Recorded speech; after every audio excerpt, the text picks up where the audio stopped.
Qué gusto poder saludarlos desde este programa de Egresados con Identidad UG en este bello recinto. El histórico Auditorio General de nuestra querida Alma Mater, la Universidad de Guanajuato. Sitio emblemático que genera pertenencia a la identidad de nuestra querida Universidad de Guanajuato. El programa Egresados con Identidad abraza la iniciativa de apreciados maestros universitarios para reunirnos hoy a conversar en torno a la trascendente vida profesional del maestro Miguel Montes García, distinguido egresado de la carrera de Derecho de nuestra Universidad de Guanajuato. Escucharemos, en una grata conversación con nuestros invitados, algunas vivencias en el desarrollo de vida profesional del maestro Montes García y que nos comparten como pinceladas de su quehacer en la función pública, en la actividad legislativa y en la docencia. Estamos en el programa Conversando con Identidad UG. Egresados con Identidad, por siempre UG.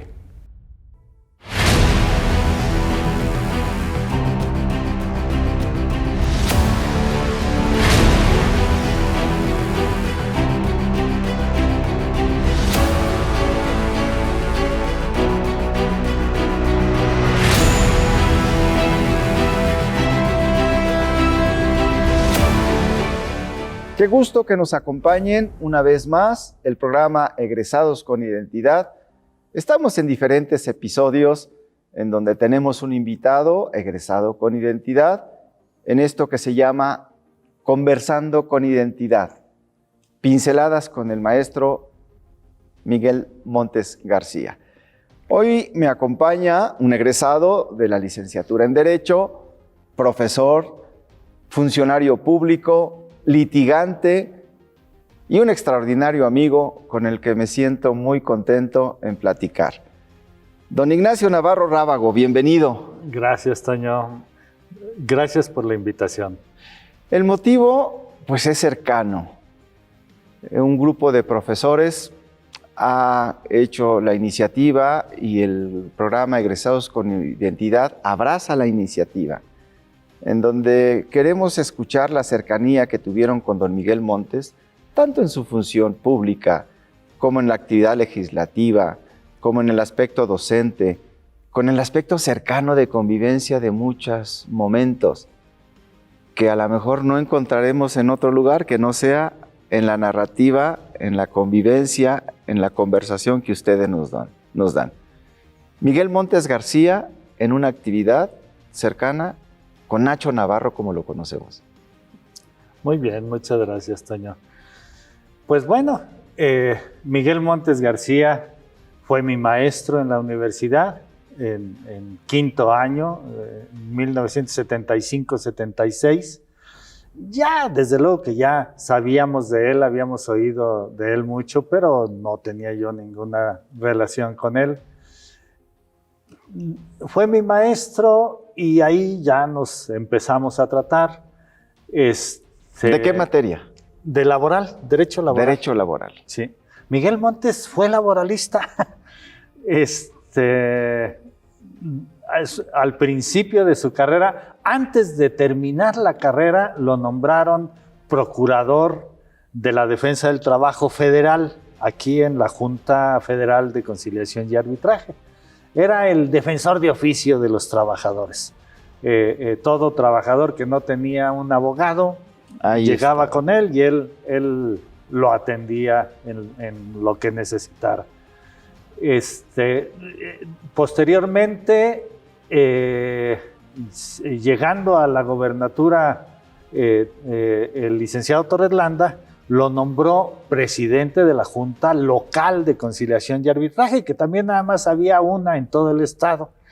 Todos los asuntos laborales que había en el estado se concentraban aquí en la Junta Local de Conciliación y Arbitraje, y él fue presidente.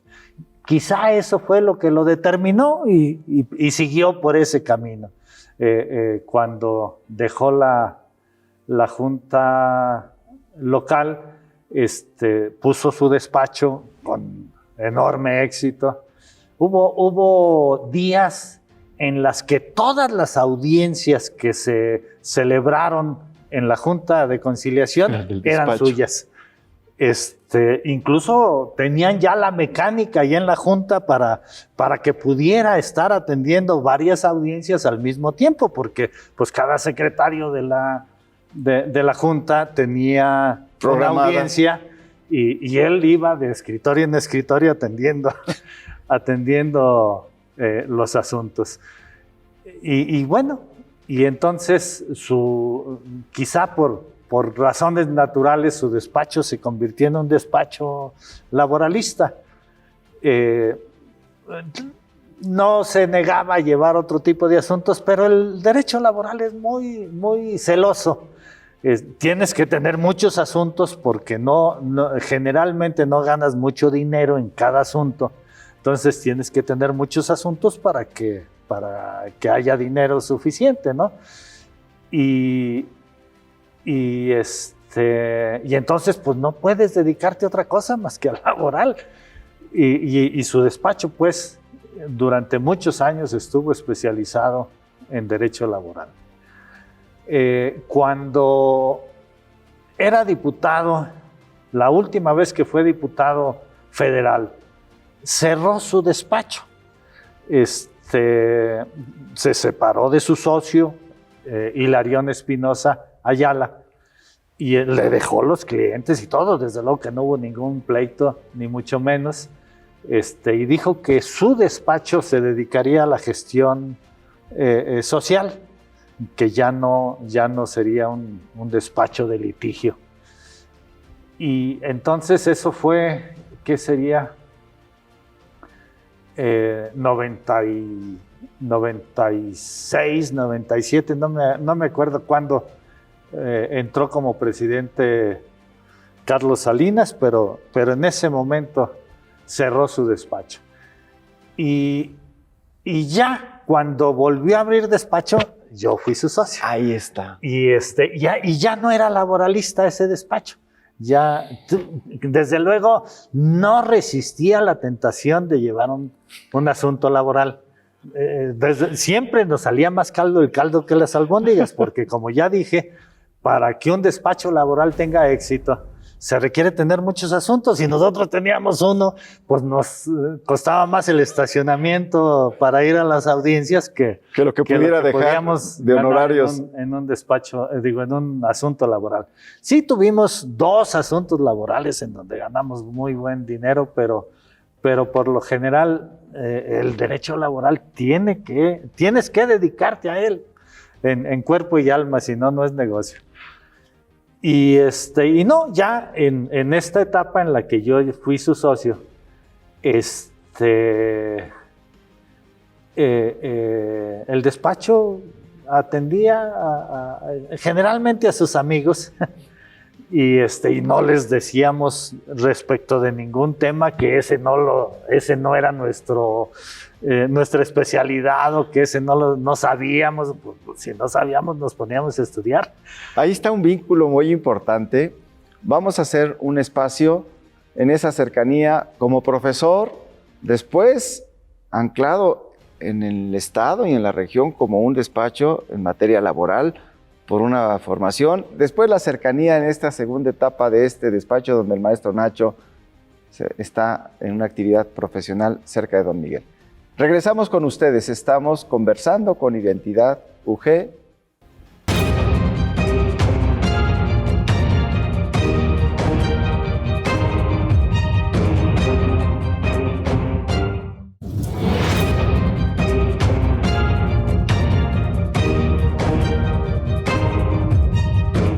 Regresamos con ustedes, está el licenciado Ignacio Navarro Rábago, pinceladas con Don Miguel Montes García. Una vida importante de actividad profesional, pero de una actividad profesional tanto como ministro, como procurador, como litigante, como académico, pero vivida de forma cercana. Nacho Navarro en la actividad de la función pública, acompañando a Don Miguel. Sí, fue una experiencia fantástica. Como te decía, yo no tenía gran cercanía con el licenciado Montes, la tenía con el licenciado Trueba, que era el socio y el padre de Miguel Montes. Y entonces cuando Miguel Montes vino, debe haber sido en el 90 como presidente del PRI en el estado, había habido una reforma constitucional ilegal federal electoral, y entonces esa reforma exigía que hubiera una reforma constitucional en Guanajuato y legal en Guanajuato para que pudieran celebrarse las elecciones del 91. Si no, no podía haber elecciones si no se hacía esa reforma. El licenciado Montes era el mayor experto en derecho electoral que había en México. No había nadie que supiera más que él, y además él había participado en la reforma federal. Por lo tanto, era el perfecto perfil, experto en esa materia. Pero él estaba ocupadísimo en el PRI. Andaba todo el día en la carretera visitando todo Guanajuato. Y yo estaba seguro de que cada día antes de dormirse decía: la ley electoral, la ley electoral. Y entonces yo fui con el licenciado Trueba y le dije: oiga, yo quiero participar en la elaboración de esa reforma constitucional y legal. Me dijo: pues ponte a trabajar. Y me puse a trabajar. Y hasta que llegó el día en que finalmente Miguel Montes invitó al licenciado Trueba a comer para ver lo de la reforma. Y el licenciado Trueba le dijo: oye, pues Navarro ya estuvo trabajando en esto, si quieres le invitamos. Y sí, pues me invitaron. Y entonces ahí en esa comida me subí a su coche y nunca me bajé. Me nombró director general de Asuntos Jurídicos del Comité Directivo Estatal del PRI. Ahí estuve un ratito. Y luego, cuando se fue a la Procuraduría del Distrito, me invitó y me fui a trabajar con él. Y fue una experiencia genial, ¿sí?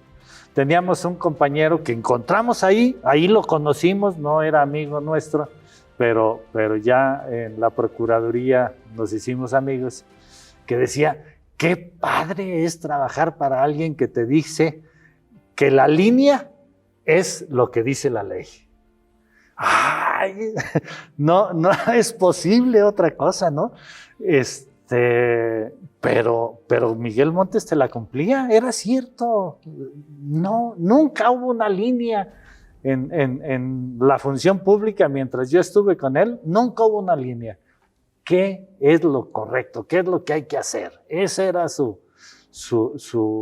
forma de pensar y su forma de mandar siempre, ¿no? Todos lo adorábamos. No entiendo, no sé explicar bien cómo es posible que lo quisiéramos tanto. Porque era muy duro, muy exigente. Empezaba por ser exigente con él. Y él jamás se hacía a un lado, entonces nadie más se podía hacer a un lado. Era una forma de trabajar muy, muy padre, ¿sí? Y ahí estuvimos en la Procuraduría. Él no quería ser procurador. No le supo decir que no al presidente. Él tomó posesión como procurador un miércoles, me habló el jueves, y el viernes ya estaba yo desayunando allá con él. Y ahí ya estaba viendo cómo le hacía para irse. Porque no quería ser procurador, decía: no, para andar correteando rateros, hay otros mejores que yo. Y entonces emprendió la idea de la capacitación de los policías, de los peritos y de los ministerios públicos. Mandó a un compañero que es periodista de Oaxaca, se me fue el nombre, Hernández, Joel Hernández. Fue a Estados Unidos, al FBI, a ver cómo se capacitaban allá. Fue a Italia, fue a Francia, fue a España, a Israel, y se creó un proyecto de carrera de perito, de policía y de agente del Ministerio Público. Toda la estructura de Sí, la sí, Procuraduría. sí. En eso se tardó un año más o menos, y a la hora que presentó el proyecto y le dijeron que no había dinero para hacerlo, renunció. Y ya fue cuando logró pues salir de la Procuraduría,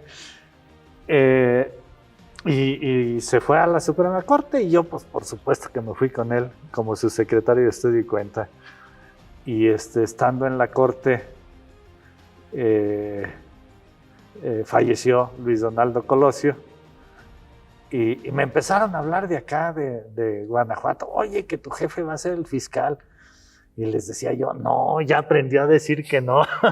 Si se le ofrecen, va a decir que no. Pues hasta que lo vi en la televisión tomando posesión, dije, oh, qué caray, pues no sabía decir que no. Y pues nos fuimos al caso Colosio. Al día siguiente, pues estábamos todavía en la corte, en la oficina de la corte, y me empezó a dar instrucciones, y de repente dijo, espérame, ¿me va a acompañar? Sí, claro que sí, lo acompaño a donde vaya. Y bueno, pues órale. Lo primero que tenía ya encima de su escritorio era la reforma al reglamento de la Ley Orgánica de la Procuraduría General de la República, en la que se creaba la Fiscalía, la Subprocuraduría Especial para el caso Colosio. Y ya firmada por Carpizo, que era el secretario de Gobernación. Y ya cuando me la entregó a mí, la reforma decía, se crea la Subprocuraduría Especial para investigar los hechos en los que perdiera la vida el licenciado Luis Donaldo Colosio Murrieta, y para ejercer las acciones que se deriven de esa investigación. Y ya tenía entre paréntesis esa última parte. Y yo no entendí. Y fui y le dije, oye, pues ¿por qué no quiere ejercer las acciones? Pues mientras más poder tengamos, mejor. Dijo, no, si yo acepto ejercer las acciones que se deriven de la investigación, dentro de 5 años ahí estoy. No, yo voy, investigo y me voy. Entonces, que las acciones las ejerza la Procuraduría a través de la Subprocuraduría de Control de Procesos, que es la encargada de ejercer las acciones que se deriven de las investigaciones. Y entonces, así salió la reforma, como él decía, ¿no? Y pues al caso Colosio. No dormía el licenciado Montes, ¿eh? Yo me eché 3 semanas durmiendo 3 horas al día, y dormía muchísimo en comparación comparado con él. De veras era una responsabilidad terrible. Pero lo mismo, otra vez, teníamos una junta todos los lunes y siempre nos decía, busquen la verdad, no busquen confirmar lo que ya dijimos, busquen la verdad. Y pues ni siquiera entendíamos bien lo que nos quería decir, pero de eso se trataba, de buscar la verdad. Y bueno, y la verdad nos contradijo. Empezamos con la acción concertada y luego se nos hizo agua la acción concertada. Las pruebas con las que concluimos la acción concertada se hicieron agua. Todas se fueron. La verdad es que las investigaciones te guían, te llevan. Tú no haces la investigación te dice por dónde. Y entonces yo estaba absolutamente seguro de que si habíamos acusado a los Mayoral y a Tranquilino, pues íbamos a encontrar necesariamente la liga entre Aburto y ellos previa al homicidio. No tenía ninguna duda de eso. Era cosa de seguirle trabajando y de encontrar. Y pues no encontrábamos y no las encontramos. Y entonces los consejeros políticos le decían, usted no diga nada, usted que el juez eche la bronca de soltarlos. Y no, dijo el licenciado Montes, no, yo los metí a la cárcel, yo los saco y le presentamos al juez las pruebas de descargo. igual que le habíamos presentado las de cargo, ¿sí? Y y claro que se nos vino el mundo encima, pero pues esa era la idea. Busquen la verdad, nada más que la verdad. Esa es una frase muy cercana a cómo conocemos a esta universidad, que yo dejaré en el tintero muchas cosas de estas pinceladas que sus amigos, sus cercanos, los egresados con identidad que hoy buscamos esas pinceladas de don Miguel, tiene. Le agradezco mucho a Nacho Navarro, mucho, y le agradezco a ustedes el que nos acompañen en este programa Conversando con Identidad UG, pinceladas con don Miguel Montes García. Por siempre UG.